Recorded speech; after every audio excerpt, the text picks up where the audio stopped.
ಇನ್ನೊಂದು ಅಪ್ಡೇಟ್ಸ್ ಲಭ್ಯವಾಗ್ತಾ ಇದೆ. ಇಡಿ ವಿಚಾರಣೆ ಮುಗಿಸಿ ತೆರಳಿದ ಶಾಸಕ ದದ್ದಲ್ 8 ಗಂಟೆಗಳ ಕಾಲ ವಿಚಾರಣೆ ಎದುರಿಸಿ ವಾಪಸ್ ಆಗಿದ್ದಾರೆ. ದದ್ದಲ್ ಸೋಮವಾರ ಮತ್ತೆ ವಿಚಾರಣೆಗೆ ಹಾಜರಾಗಲು ಸೂಚನೆಯನ್ನ ಇಡಿ ಅಧಿಕಾರಿಗಳು ಕೊಟ್ಟಿದ್ದಾರೆ.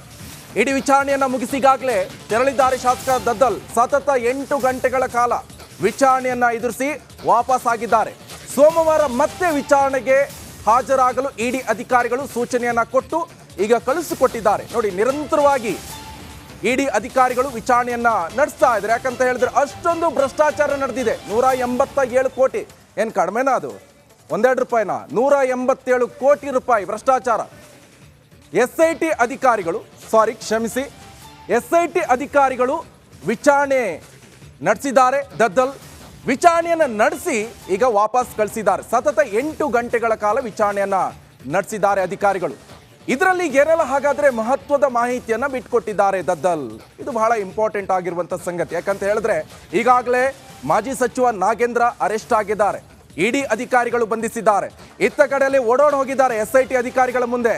ಎಲ್ಲೋ ಒಂದ್ ಕಡೆ ಇಡಿ ಅಧಿಕಾರಿಗಳು ತನ್ನನ್ನು ಕೂಡ ಬಂಧಿಸ್ತಾರೆ ಎನ್ನುವಂತ ನಿಟ್ಟಿನಲ್ಲಿ SIT ಮುಖಾಂತರ ಹೋಗಿದ್ದಾರೆ. ಯಾರು? ದದ್ದಲ್ ಅವರು. ಈ ಬಗ್ಗೆ ಹೆಚ್ಚಿನ ಅಪ್ಡೇಟ್ಸ್ ಅನ್ನ ಕೊಡ್ತಾರೆ ನಮ್ಮ ಪ್ರತಿನಿಧಿ ಮಾದೇಶ್. ನೇರ ಸಂಪರ್ಕದಲ್ಲಿ ಜಾಯ್ನ್ ಆಗಿದ್ದಾರೆ. ಮಾದೇಶ್, ಈಗಾಗಲೇ ಗಮನಿಸ್ತಾ ಇದ್ವಿ, ಒಂದ್ ಕಡೆ SIT ಅಧಿಕಾರಿಗಳು ಈಗಾಗಲೇ ತೀವ್ರ ವಿಚಾರಣೆಯನ್ನ ನಡೆಸಿದ್ದಾರೆ ದದ್ದಲ್. ಸದ್ಯ ಈಗ ಈ ಮಾಹಿತಿ ಬಗ್ಗೆ ಅಪ್ಡೇಟ್ ಹಾಗೆ ಇನ್ಸೈಡ್ ಮಾಹಿತಿಯನ್ನು ಲಭ್ಯವಾಗ್ತಾ ಇದೆ. ಮಾದೇಶ್, ನಿಕೇಶ್, ಈಗಾಗಲೇ ನಿಗಮಕ್ಕೆ ಪ್ರಕರಣಕ್ಕೆ ಸಂಬಂಧಪಟ್ಟಂತೆ ಅಂದ್ರೆ ವಾಲ್ಮೀಕಿ ನಿಗಮದಲ್ಲಿ ಅಕ್ರಮ ಹಣ ವರ್ಗಾವಣೆ ಪ್ರಕರಣಕ್ಕೆ ಸಂಬಂಧಪಟ್ಟಂತೆ ಇಡಿ ಅಧಿಕಾರಿಗಳು ಬರೋಬ್ಬರಿ 2 ದಿನಗಳ ಕಾಲ ಇಬ್ಬರೂ ಮನೆಯಲ್ಲೂ ಕೂಡ ಅಂದ್ರೆ ಶಾಸಕ ಬಸವನಗೌಡ ದದ್ದಲ್ ಮತ್ತೆ ನಾಗೇಂದ್ರ ಅವರ ಮನೆಯಲ್ಲೂ ಕೂಡ ತೀವ್ರ ಶೋಧ ಮಾಡುವಂತ ಕೆಲಸವನ್ನು ಮಾಡಿದ್ರು.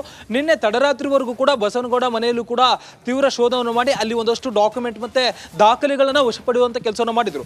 ಅದಾದ್ಮೇಲೆ ಮುಂದಿನ ಪ್ರೊಸೀಜರ್ ಅನ್ನು ಕೂಡ ಇಡಿ ಅಧಿಕಾರಿಗಳು ಮಾಡುವಂತ ಕೆಲಸವನ್ನು ಮಾಡಿದ್ರು. ಆದ್ರೆ ಅಷ್ಟರಲ್ಲೇ ಬಸವನಗೌಡ ದದ್ದಲ್ ಅವರು ಏಕಾಏಕಿ ಹೋಗಿ SIT ಅಧಿಕಾರಿಗಳ ಮುಂದೆ ವಿಚಾರಣೆಗೆ ಹಾಜರಾಗ್ತಾರೆ. ಯಾಕಂದ್ರೆ ಈ ಮುಂಚೆಯೇ ಅವರಿಗೆ ವಿಚಾರಣೆಗೆ ಆಗುವಂತೆ SIT ಅಧಿಕಾರಿಗಳು ನೋಟಿಸ್ ನೀಡುವಂತೆ ಕೆಲಸವನ್ನು ಮಾಡಿದ್ರು. ಹೀಗಾಗಿ ವಿಚಾರಣೆಗೆ ಹಾಜರಾಗಿರ್ತಾರೆ. ಈ ವೇಳೆ ಸುಮಾರು 50ಕ್ಕೂ ಹೆಚ್ಚು ಕ್ವಶನ್ಗಳನ್ನ ಬಸವನಗೌಡ ದದ್ದಲ್ ಅವರಿಗೆ SIT ಅಧಿಕಾರಿಗಳು ಕೇಳಿದ್ದಾರೆ. ಈಗಾಗಲೇ ಈ ಒಂದು ಪ್ರಕರಣಕ್ಕೆ ಸಂಬಂಧಪಟ್ಟಂತೆ SIT ಅಧಿಕಾರಿಗಳು ಸಾಕಷ್ಟು ತನಿಖೆಯನ್ನು ಮಾಡಿದ್ದಾರೆ.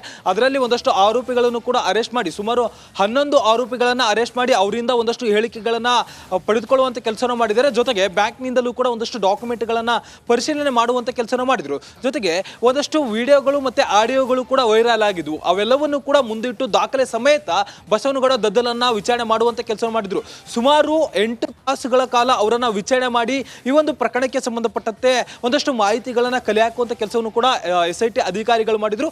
ಈ ವೇಳೆ ಈಗಾಗಲೇ ಇಡಿ ಅಧಿಕಾರಿಗಳು ತಮ್ಮನ್ನ ಬಂಧನ ಮಾಡುವಂತ ಒಂದು ಗುಂಗಿನಲ್ಲಿಯೇ ಗಾಬರಿಯಾಗಿದ್ದಂತ ಬಸವನಗೌಡ ದದ್ದಲ್ ಅವರು ವಿಚಾರಣೆಯನ್ನ ಒಂದು ಗುಂಗಿನಲ್ಲಿ ಅಂದ್ರೆ ಭಯದಲ್ಲೇ ವಿಚಾರಣೆ ಎದುರಿಸುವಂತ ಕೆಲಸವನ್ನು ಮಾಡಿದ್ರು. ಇನ್ನೂ ಕೂಡ ಅವರ ವಿಚಾರಣೆ ಕಂಪ್ಲೀಟ್ ಆಗಿಲ್ಲ. ಯಾಕಂದ್ರೆ ಸಾಕಷ್ಟು ತನಿಖೆ ಬಾಕಿ ಇರೋದ್ರಿಂದ ಅವರನ್ನ ಮತ್ತೆ ವಿಚಾರಣೆಗೆ ಹಾಜರಾಗುವಂತೆ ಸೋಮವಾರ ಕೂಡ ಬರುವಂತೆ ಸೂಚನೆಯನ್ನು ಕೂಡ SIT ಅಧಿಕಾರಿಗಳು ನೀಡಿದ್ದಾರೆ. ಹೀಗಾಗಿ ಸೋಮವಾರ ಕೂಡ ಬಸವನಗೌಡ ದದ್ದಲ್ ಅವರು SIT ಕಚೇರಿಯ ಮುಂದೆ ವಿಚಾರಣೆಗೆ ಹಾಜರಾಗಬೇಕಿದೆ. ನಿಕೇಶ್, ಥ್ಯಾಂಕ್ ಯು ಮಾದೇಶ್ ನಿಮ್ಮೆಲ್ಲ ಮಾಹಿತಿಗೆ.